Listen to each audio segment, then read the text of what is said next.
অজু হয় শুনি কোথায় মিলে সেই পানি নদীর পানি অপবিত্র বলেছেন জ্ঞানী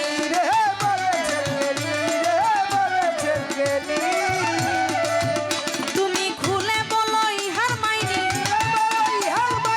খুলে বলো ইহার মাইনি কোন পানিতে অজু হয় তার কাছে মনের কথা কই নামাজে মন বসে কই গো নামাজে মন বসে কই কার কাছে মনের কথা কই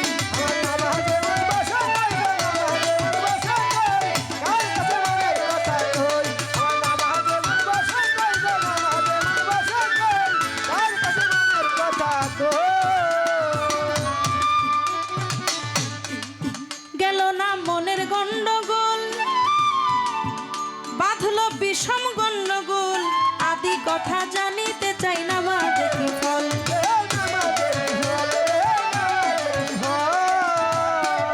গেল না মনের গন্ডগোল বাঁধলো বিষম গন্ডগোল আদি কথা জানিতে চাই না মাঝে কি ফল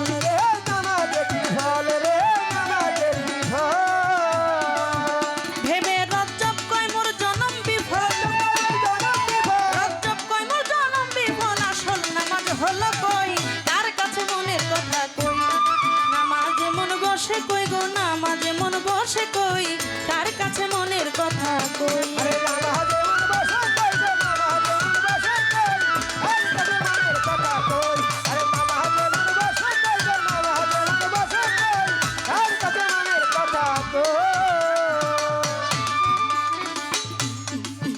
সাধক রজব আলী দেওয়ান সাহেব তার একটি কালাম দিয়ে আমি শুরু করলাম তার এই কালামের মধ্যে বললেন নামাজে মন বসে কই কার কাছে মনের কথা কই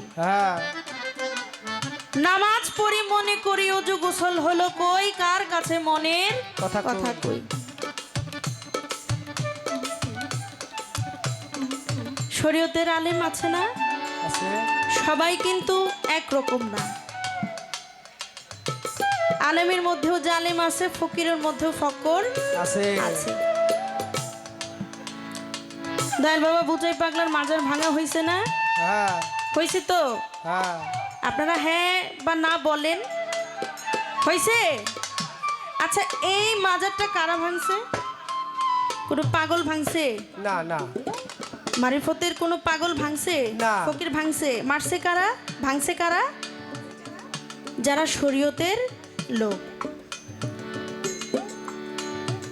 এটা ছাড়াও যারা শরীয়তের কিছু মানুষ আছে তারা বিভিন্ন মাজারে গিয়ে পাগল ফকিরদের উপরে খুব হামলা খুব মারধর তাদেরকে পবিত্র করে তুমি কতদিন গোসল করো না তুমি নামাজ পড়ো না তোমার ওযু নাই তোমার পবিত্রতা নাই মানে একটা পাগলকে শরীয়তের আলেম পবিত্র করে গোসল করে আপনারা দেখেন নাই সোশ্যাল মিডিয়ায় একজন পাগলকে শরীয়তের আলেম গোসল করায়া পবিত্র করে তাই সাধক রজব আলী দেওয়ান সাহেব তার কালামের মধ্যে বললেন নাপাক পানিতে জন্ম হয় ইহা শরীয়তে কয় পানি দিয়া অজু করলে তাতে কি পাক হয়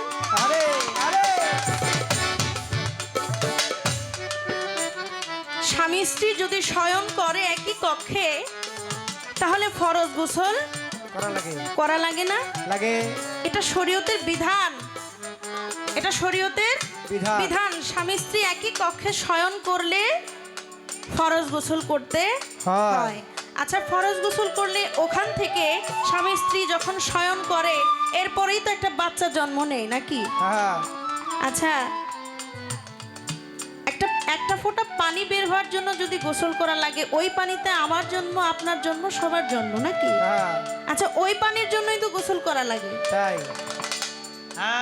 আচ্ছা তাহলে ওই পানিটা যদি অপবিত্র হয় তাহলে আমি কি পবিত্র না এটা আপনার কাছে আমার একটা প্রশ্ন যে শরীয়তের বিধানে স্বামী স্ত্রী একই কক্ষে শয়ন করলে ফরজ গোসল করা লাগে তাহলে আমি তো ওই পানিতেই জন্ম তাহলে কোন পানি আছে পৃথিবীতে সেই পানিতে আমি পবিত্র হইতে পারবো।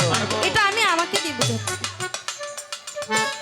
কোথায় সেই পানি আছে যেই পানি দিয়ে পবিত্র হওয়া যায়? এটা কি কলের পানি, নদীর পানি, সাগরের পানি, হ্যাঁ। পুকুরের পানি, না কোন পানি? সাধক তার কালামের মধ্যে বললেন, পাক পানিতে অজু হয় শুনি, কোথায় মিলে সেই পানি? নদীর পানি অপবিত্র বলেছেন জ্ঞানী। জ্ঞানী। হ্যাঁ নদীর পানিও নাকি অপবিত্র। হ্যাঁ নদীর পানিতে লঞ্চ স্টিমার চলে না, চলে। সেখানে মলমূত্র কি ফেলে না মানুষ? ফেলে। একই ঘাটে কাপড় চোপড় ধুইতেছে, তারপর গরু গোসল করাইতেছে, থালা বাসন ধুইতেছে, সব কিছুই হচ্ছে, ময়লাই তো ফালায় নাকি? হ্যাঁ ময়লা কাপড় চোপড়ই তো ওইখানে ধোয়, তাহলে সেটা পবিত্র হলো কিভাবে? আসলে কোন পানি দিয়ে অজু গোসল করা যায়? লাস্টের অন্তরায় বলা হয়েছে, গেল না মনের গন্ডগোল, বাঁধলো বিষম গন্ডগোল, আদি কথা জানিতে চাই নামাজে কি ফল। ফল। হ্যাঁ আসলে নামাজ কিভাবে পড়তে হয় আর সঠিক পদ্ধতি কি, আর সঠিকভাবে পড়লে তার ফলটা কি, আমি আপনার কাছে এই ছোট্ট করে প্রথমবারের মতো জানতে চাই। আশা করি সুন্দরভাবে আপনি বুঝিয়ে দিবেন।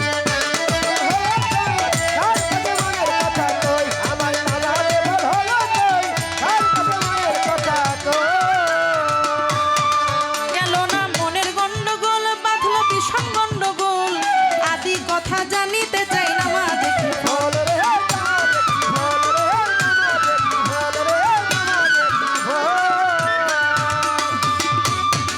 গেল না মনের গন্ডগোল, বাঁধলো বিষম গন্ডগোল,